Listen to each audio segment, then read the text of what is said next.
تو جب آپ بڑے پلیئروں کو باہر کرتے ہیں تو اس طرح سے رزلٹ آتے ہیں. یہ 4-5 یہی میرا سوال ہے شاہد صاحب. قومی ٹیم کی فائنل 11 میں اب کوئی بڑے نام کا بیٹر نہیں ہے, ایک بالر ہے شاہین, ٹھیک ہے, وہ بھی کچھ نہیں کر پا رہا. نیوزی لینڈ ٹور کی جو ٹیم سلیکشن تھی اس کے اوپر کیا کہیں گے, اس حوالے سے کیا کہنا ہے آپ کا؟ اب نئے پلیئر سلیکٹ کیے, ہم اکثر فارمیٹ کو مکس کر دیتے ہیں. جو ون ڈے میں پرفارم کرتا ہے اس کو T20 میں لے آتے ہیں, جو T20 میں کرتا ہے اس کو ون ڈے میں لے آتے ہیں. ٹیسٹ کا بالر ہے محمد علی, اس نے تھوڑی پرفارمنس دی ہے وائٹ بال میں, اس کو ہم وائٹ بال میں بھی لے آئے.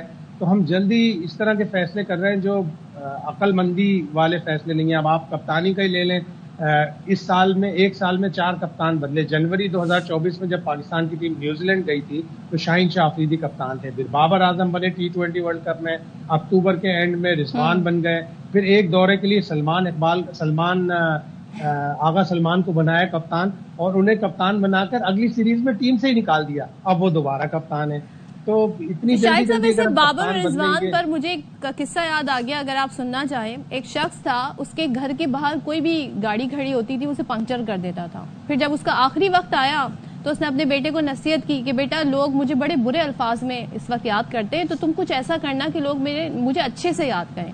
بیٹے نے کہا میں کیا کروں اپنے والد کے جانے کے بعد. اس نے لوگوں کی گاڑیوں کو پنکچر اور ساتھ میں شیشے توڑنے بھی شروع کر دیے. تو لوگوں نے کہا اس سے اچھا تو اس کا باپ تھا, کم از کم شیشے تو نہیں توڑتا تھا. تو بابر رضوان کی پھر وہی مثال ہے. اب ہم ان سے بھی تجربے کر لیے, ان سے بھی کر لیے. ہاں, ایک سال رہ گیا T20 ورلڈ کپ میں. ہمیں جلدی فیصلہ کرنا پڑے گا کہ آیا ہمیں بابر اور رضوان کے ساتھ ہی جانا ہے. ان کے اپنے پرابلمز ہیں, وہ اسٹرائک ریٹ ان کا اتنا ہائی نہیں ہوتا, لیکن رضوان کو دیکھیں تو آپ رضوان اس وقت دنیا میں ایوریج جو T20 کرکٹ کا ہے اس میں 4تھے نمبر پر ہے. تو آپ کو اب وہ والی سچویشن آ گئی کہ کانا مجھے بھائی نہیں, کانا بن سہائے نہیں. یعنی ہمیں اس پلیئر کی ضرورت ہے اور نہیں بھی ہے, تو ہمیں فیصلہ کرنا پڑے گا کہ ہم بیچ میں نہ رہیں. یہ تو سیدھی بدنامی تھی کہ مطلب 100 سکور بھی نہیں کر پائے.